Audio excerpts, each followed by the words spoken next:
ଭଗବତେ ବାସୁଦେବାୟ।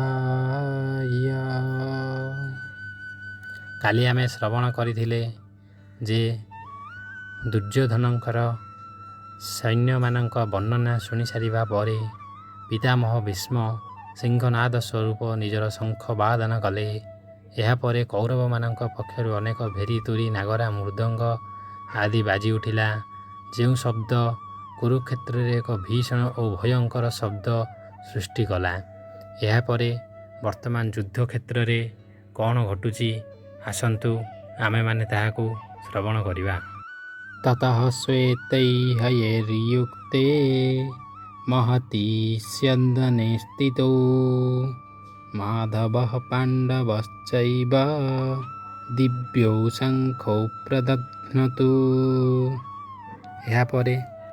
ଏହାପରେ ଧଳା ଘୋଡ଼ା ଯୋଚା ଯାଇଥିବା ଉତ୍ତମ ରଥରେ ବସି ଭଗବାନ ଶ୍ରୀକୃଷ୍ଣ ଓ ଅର୍ଜୁନ ମଧ୍ୟ ନିଜ ନିଜର ଦିବ୍ୟ ଶଙ୍ଖ ବଜାଇଲେ ବୋଲି ଏହି ଶ୍ଲୋକରେ ବର୍ଣ୍ଣନା କରାଯାଇଛି।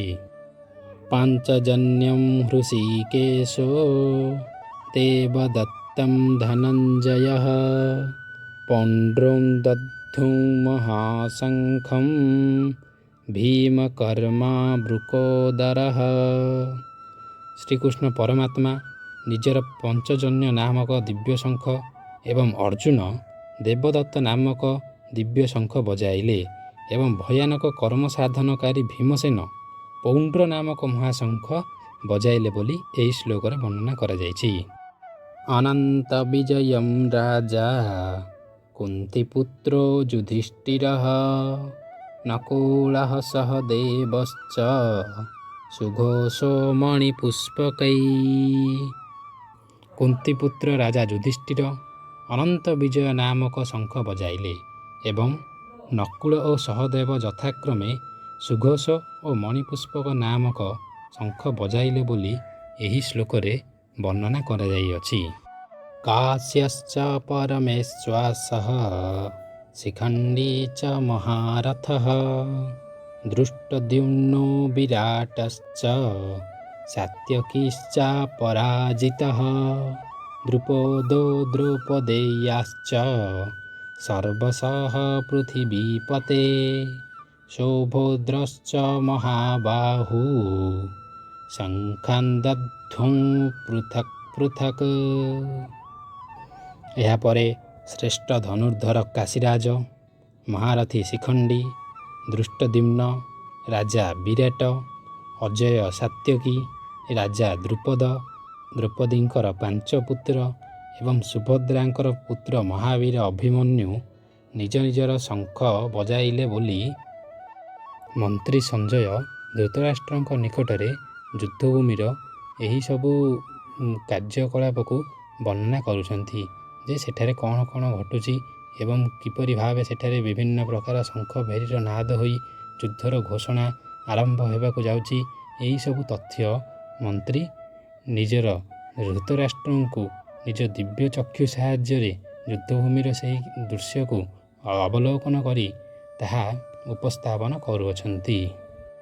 ସଘୋଷୋ ଧାର୍ତ୍ତରାଷ୍ଟ୍ରାଣାଂ ହୃଦୟାନି ବ୍ୟଦାରୟତ୍ ନଭଶ୍ଚ ପୃଥିବୀଂ ଚୈବ ତୁମୁଳୋ ବ୍ୟନୁନାଦୟନ୍।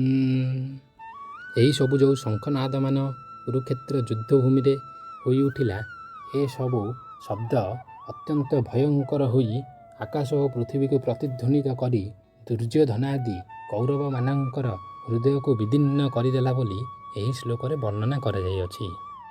ଅଥ ବ୍ୟବସ୍ଥିତାନ୍ ଦୃଷ୍ଟ୍ୱା ଧାର୍ତ୍ତରାଷ୍ଟ୍ରାନ୍ କପିଧ୍ୱଜଃ ପ୍ରବୃତେ ଶାସ୍ତ୍ର ସମ୍ପାତେ ଧନୁରୁଦ୍ୟମ ପାଣ୍ଡବଃ ହୃଷୀକେଶଂ ତଦା ବାକ୍ୟଂ ମିଦମାହ ମହୀପତେ।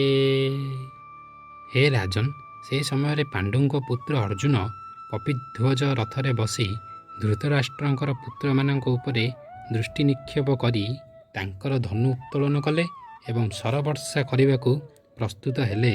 ହେ ରାଜା, ତତ୍ପରେ ଅର୍ଜୁନ ନିମ୍ନମତେ ହୃଷୀକେଶ ଅଥବା କୃଷ୍ଣଙ୍କୁ କହିଲେ। ଅର୍ଜୁନ କୃଷ୍ଣଙ୍କୁ କ'ଣ କହୁଛନ୍ତି ଏହା ଆମେ କାଲି ଅର୍ଥାତ୍ ଆଗାମୀ ଅଧ୍ୟାୟରେ ଶ୍ରବଣ କରିବା।